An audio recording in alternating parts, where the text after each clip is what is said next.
ఇవాళ వచ్చి స్వామివారి ఆశీస్సులు తీసుకుందామని వచ్చానండి. పెళ్ళయింది. సో పెళ్ళైన వెంటనే ఇక్కడికి వచ్చి దర్శనం చేసుకుందామని వచ్చాము.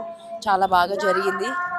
అండ్ తప్పకుండా మళ్ళీ మళ్ళీ వస్తాను. ఎవ్రీ ఇయర్ వస్తూ ఉంటాను, మధ్యలో కూడా వస్తూ ఉంటాము. సో ఈసారి మా హస్బెండ్తో వచ్చాను.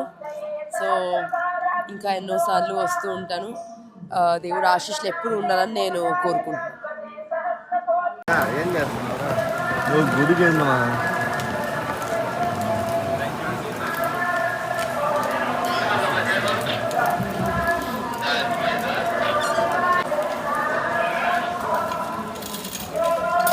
కొంచెం పైకి